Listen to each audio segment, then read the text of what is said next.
Welcome back everyone to part 2 on delayed c-betting in position in a single raise heads-up pot. We've been just looking at some theory and frequencies in part 1, and we're now going to jump into my own database and look at some of the hand histories that I played where I had the opportunity to make a delayed c-bet in position. First things first, here you see my database of the hands that I've been playing over the past 3 months. It's a little bit more like 3.5 or something. You can see around 44,000 hands here. So not a massive amount of hands, but I'm obviously not playing all the time, all day long. I also have other obligations within the PLO Masterminds and other things on the schedule. I do play quite a bit here, but obviously not as much as most of you probably. So I'm still happy with the sample size over the past few months. It's increasing a little bit over the past couple of weeks. I'm playing more these days than I was playing, for example, in January and the end of December, for example. So we will see an increasement in hand histories here. Over time, we will jump into this database again, look out for interesting spots. For now, we have to work when it comes to my own hand histories and my own experience and frequencies with these 44,000 hands.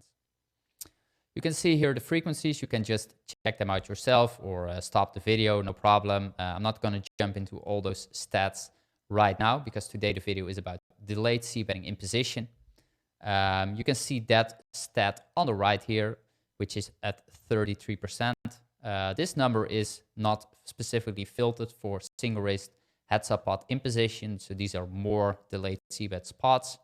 But as I told you in part 1, single raise pot in position heads-up delayed c-betting for myself is at around 28%, so very, very low.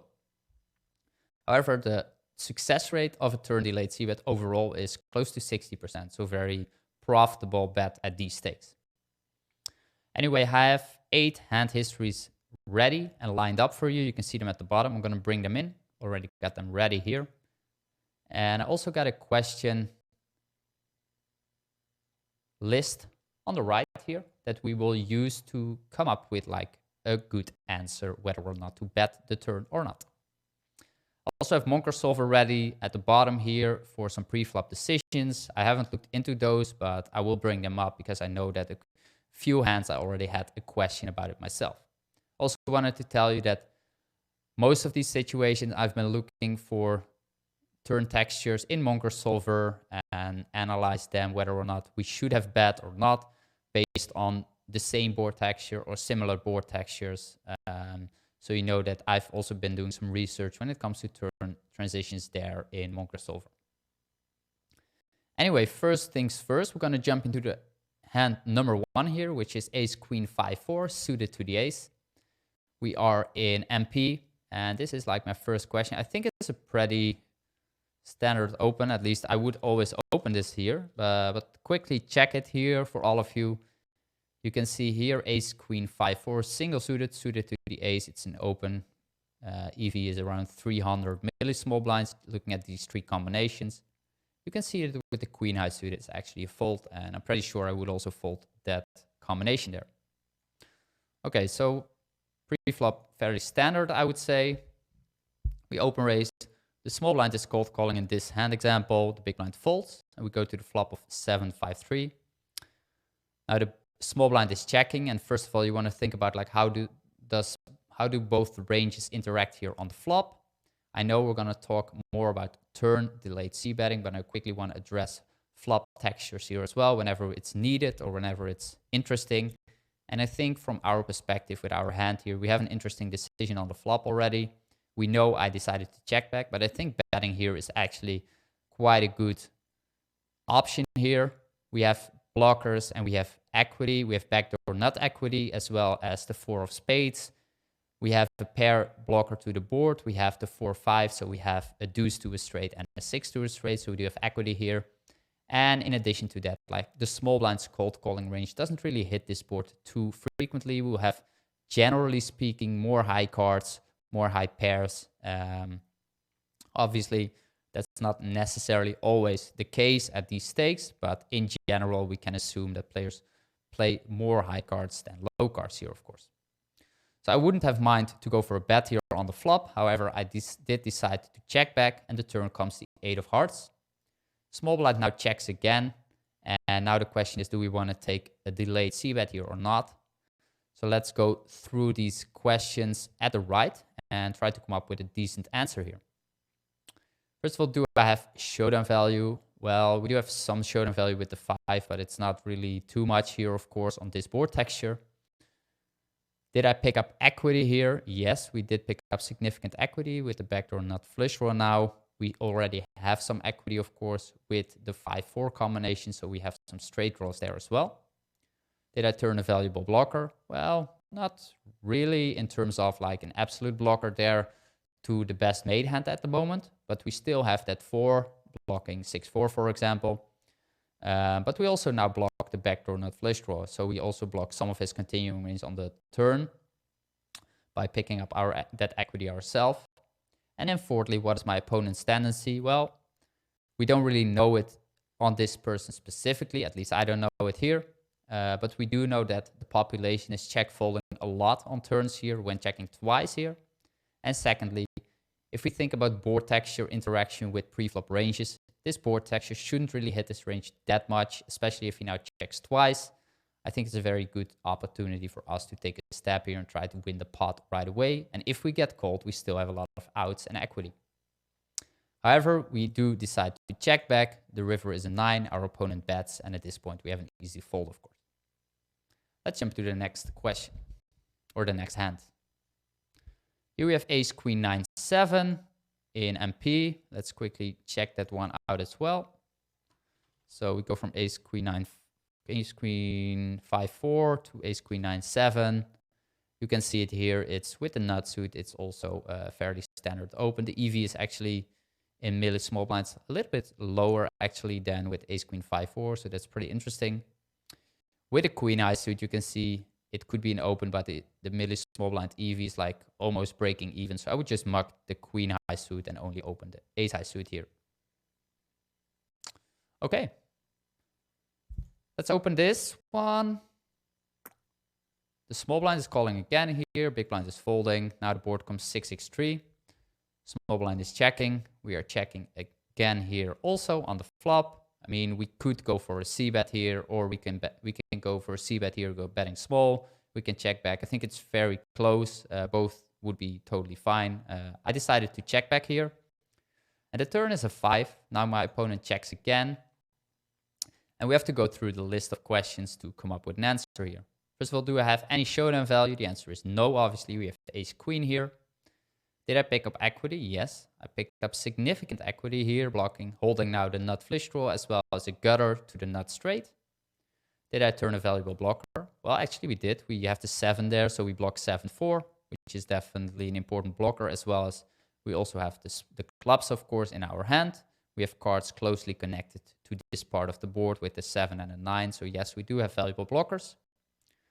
And fourthly, what is my opponent's tendency here? Well, again, we don't really know his personal tendencies, but overall we know high check fold on turns when checking twice, and range interaction with board texture here, small blind calling range, generally speaking, not heavily leaning towards low cards, more heavily leaning towards high cards, mid-high cards. So when it comes to pre-flop range interaction, like, we also could have a reason here to go for that bet.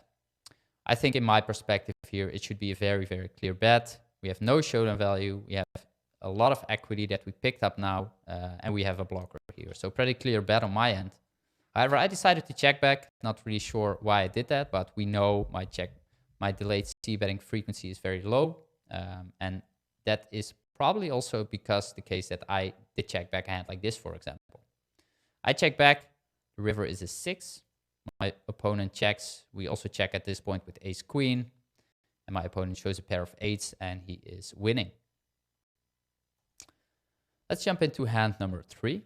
Ace king 9-6 in the cutoff. We open raise. Let's open Monker here also. Ace king 9-6 single suited. You can see it right away. It's a very clear open pre-flop with the nut suit here at the bottom at 300 milli small blind. So very standard open. We have some good blockers to 3-bet ranges, and we have the nut suit. So pretty good spot to go for a steal.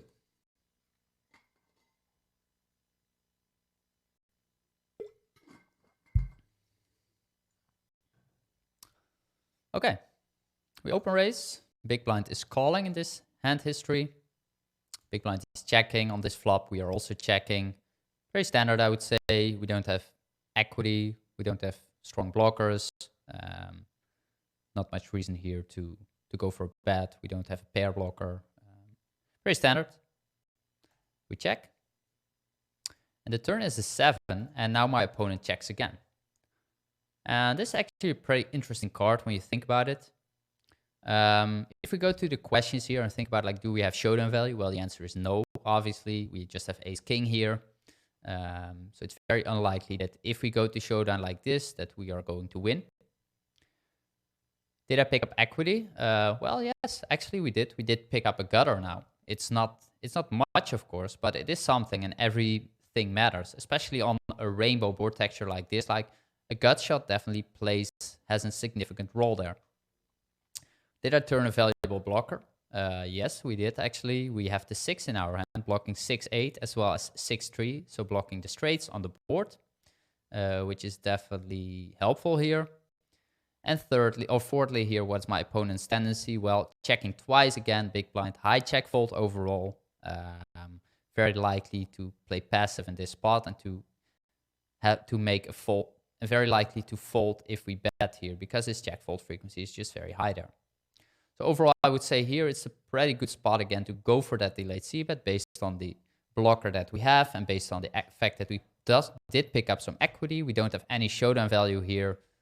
And we also want to think about, like, well, we do have some value bets on this turn, of course. We do check back on the flop some 6-3 and some 6-8, of course. So because we are value betting these hands on the turn, maybe a set of 7s, even, like, because we are value betting those hands, we need to come up with some bluffs in our range. And hands like this with absolutely no showdown value, but with a blocker and some equity, are then a pretty good candidate to add into your betting range here, to make sure that you also have some bluffs and not only value bet here. Okay. However, in game I decided to check. The river is a 9. Our opponent checks. We check as well now with the 9s. And we lose against a pair of 10s. I think he also had a 7 there on the turn. But he had a pair of 10s and he wins. Let's move on to the next question. Ace Queen 10-9. Single suited to the ace. Pretty standard in the cutoff. Big blind calls. The big blind checks on King 8-4. Two-toned. I check back on the flop here. I was thinking, like, well, we don't have a pair blocker to the board. We are not really connected to the 8 and the 4 in terms of a straight draw there. We don't have a strong mate hand or a mate hand ourselves. We don't have a pocket. We don't have aces, for example, with the nut flush draw. We don't have a king. So I decided to check. However, I looked up some similar board textures, and it's actually the case that these hands are a c-bet very frequently here. To my surprise, a little bit, but it's definitely a good line here to go for a bet as well. However, I decided to go for that check. The turn is a king. My opponent now checks again. And at this point, we have to think about, like, do we want to start betting or checking back and try to get the showdown here? Obviously, we do have some EV checking back. We can make an ace or a queen, which can still be good. We have the clubs, of course. But we could definitely also go for a bet here. I mean, we don't have any showdown value. We didn't really pick up equity here. But the king is actually not that bad of a card for us. I mean, we do check back quite some kings on the flop, because many of the kings in our king X in our range, they are not necessarily right away connected to the 8 and the 4 on the board. So they don't necessarily have additional equity and therefore often go for a check back. In addition to that, our check back range also has a lot of hands that do have some showdown value already, like, for example, pocket pair aces, for example, queens or jacks that could potentially now also go for a check back again on the turn because they already have some showdown value. They could also go for a bet in certain cases. Absolutely, that's fine. But in this case, I think it's pretty close with this specific hand. I wouldn't mind to go for a bet here, actually, based on the fact that we do have equity, of course, with the clubs, and that we don't have any showdown value. We can fold out a straight draw. We can fold out like a lower pair, for example. And we also, again here, need to come up with some bluffs. And specifically, we like to have bluffs that also have some equity, for example, like this one. So I think it's a pretty good candidate to go for that, delayed c-bet. However, I did decide to check. The river is a 6, my opponent bets, and obviously we're now folding. The next hand here on the button, ace 8, 7, 7, suited to the ace single suited, pretty standard open, big blind calls. He checks. On the flop, we flop an open-ender. We have a hard blocker in our hand, and we also have the backdoor nut flush draw. Looking at the characteristics of our hand, in general, these type of hands are pretty often chose to go for a bet actually on the flop. The combination of equity, the combination of blocker with the heart, but also we have the 7s here, as well as the backdoor nut equity with the backdoor nut flush draw is very often again used as a c-bet on the flop. Obviously, it depends a little bit on board texture and pre-flop ranges in play, but this situation here is definitely a high frequency bet on this specific board texture. I've checked it up there, but I decided to go for a check, pot control, not really seeing all the characteristics in my hand. I think in relationship to the board texture, the fact that we are blocking definitely some of his check raising ranges, for example, by blocking a lot of combo draws. We have a heart in our hand, so definitely some reasons here to go for that bet here. I think checking is also okay. We did check back. The turn is a jack, so we turn the backdoor nut flush draw. Our opponent checks again, and now we have to go through the list again and try to come up with an answer here.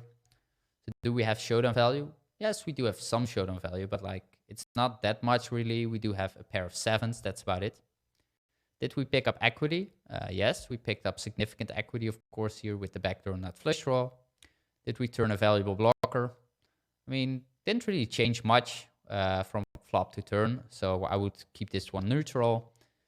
What is my opponent's tendency here? Well, we know he checks twice. He has a very high check fold frequency overall, and that we can definitely get away with betting overall with a pretty high frequency here. I think this one is, again, it's somewhat close. I've been running a turn sim here as well in Monker, and it was pretty clear actually that in there, it's definitely a bet here, picking up significant equity with the spade, which was definitely a pattern I've been seeing over many hand histories or many sims basically when it comes to delayed c-betting. So I would be pretty happy if I would have bet this hand. Again, I check a little bit too passive, overvaluing maybe the fact that we also have some EV checking back, of course. We have some nut outs. But again, there are so many rivers also where we just have to fold if we face a bet there. That betting is actually pretty good here. We check, river, my opponent checks again. We obviously now check and try to get the showdown. And my opponent shows down a full house with jack 6. Okay.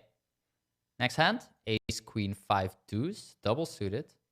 2 wheel cards. Let's quickly check it in here. Ace, queen, 5 deuce.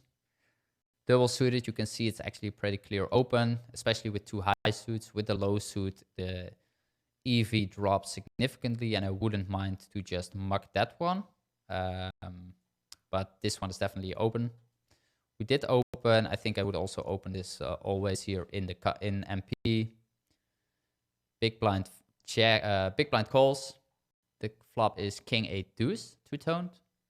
Big blind checks. We check again. We have bottom pair. We don't have much other blockers or equity, so I think checking back is fine here on the flop. The turn, my opponent checks again, and now the decision is to us. I think we now again have a pretty good case to go for a bet. We do have some showdown value, but I mean it's almost significant with a pair of deuces, of course. We did pick up significant equity by turning a gutter as well as a flush draw, a queen eye flush draw, so pretty high flush draw. We also did turn reasonable blockers there. We blocked some of the straight draws that are now on the board by holding the 5 there as well, by having some spades, of course. We do have a deuce still, so we are still blocking some 2 pairs, for example. My opponent's tendency is that he was checking turn again. He has a high check fold frequency there, so overall this one we do pick up equity, we do turn blockers, and we don't have showdown value or very minimal showdown value. So I think it's a pretty good case to bet again on the turn here for delayed situation here. Many of these spots, they can potentially be pretty close, especially because we have equity, but like not. We also don't really want to get check raised on the turn, but think about it. Our opponent is just check folding so often. His check raise frequency is not much higher than, let's say, 5, 6, 7%. So that's not going to happen too often. So don't be too scared there. So betting hands like this, we can fold out so many better hands like a pair of jacks, 10s, 8x. These hands have just a lot of problem continuing against a bet here. If he has king x, I mean, we still have a decent amount of equity here. And it's unlikely that he has a strong mate hand because he's already checking twice. However, we did check back. The river is a 4. On the river, I decided to go for a bet, given the fact that he now checked 3 times and that he's probably pretty weak. He called and he was holding a pair of queens with the 8 blocker and a club blocker. So pretty standard there. Also good call from him, I would say. And we go to the next hand. Ace, king, jack 3. Single suited with the king high suit from MP again. Let's quickly check this one out. Ace, king, jack 3. I mean, pretty definitely open here. Let's see here with the king, ace, king, jack 3 at 100 milli small blind. So not that high. I think folding is also okay there. We do have 3 Broadway cards, so that definitely helps, especially if we also have ace-king. But it's definitely on the closer end, I would say, especially if you play in pots where there are a lot, at tables where there are a lot of multi-way pots, then be a little bit careful with these kind of marginal hands, I would say. So the big blind is calling. The flop is 10-7 for rainbow. We check. The big blind checks. We check back here. We don't have much going on this board, so I think checking is fine here. Turn is 8. My opponent checks again, and now we have to ask ourselves, do we want to go for the bet or not? We don't have showdown value. We did pick up equity with the flush draw here on the turn. So we definitely have some improvement potential here going to the river. Did we turn a blocker? Yes, we do have a blocker now with the jack. We block jack 9, which is the nut straight. So definitely important card. I would say the 9 is more important here because the 9 is blocking jack 9, but also 9-6. But the jack is definitely relevant. Opponent's tendencies, we've been talking about that a lot, so I'm not going to repeat myself over and over again.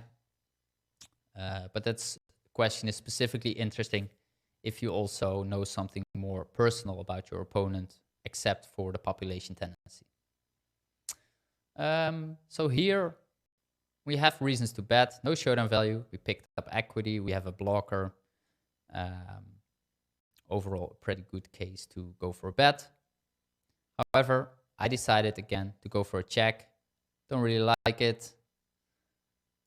My opponent checks again now. And on the river, somehow I decided now to go for a river bet here. We don't have showdown value. We do have a blocker to the nut straight, but I mean, we already had that one on the turn, so it would be much more credible to go there for a bet instead of now suddenly betting here.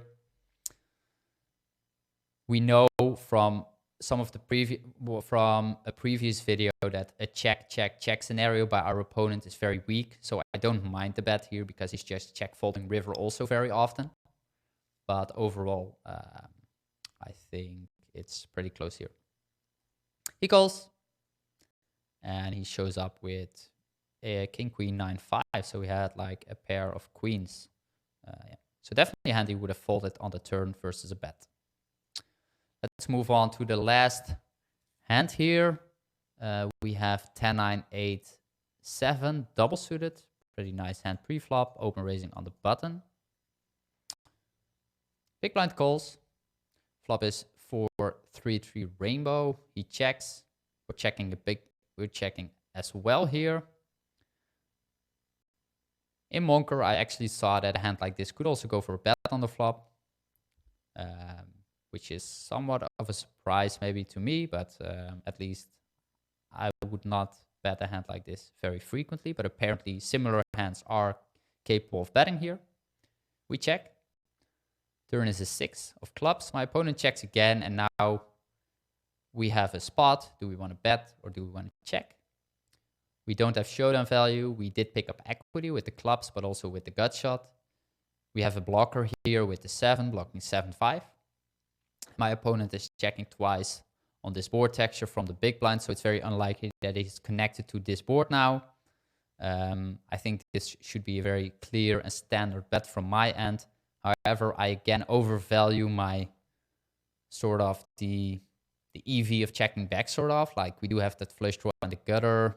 I think, like, in game, I thought, well, I don't really want to bet and get raised here.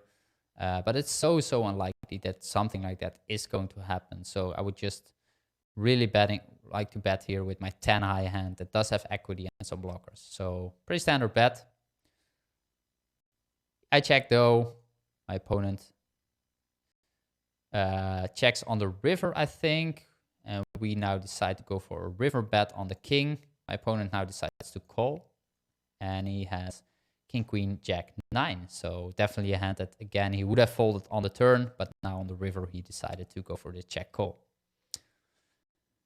So we've seen 8 hands now. A lot of different spots, a lot of close calls also. But in general, I think a tendency of myself here definitely is to be a little bit too passive here. We know it from the frequency, 28%. That number should get a boost and go up to like 40, maybe 50% even.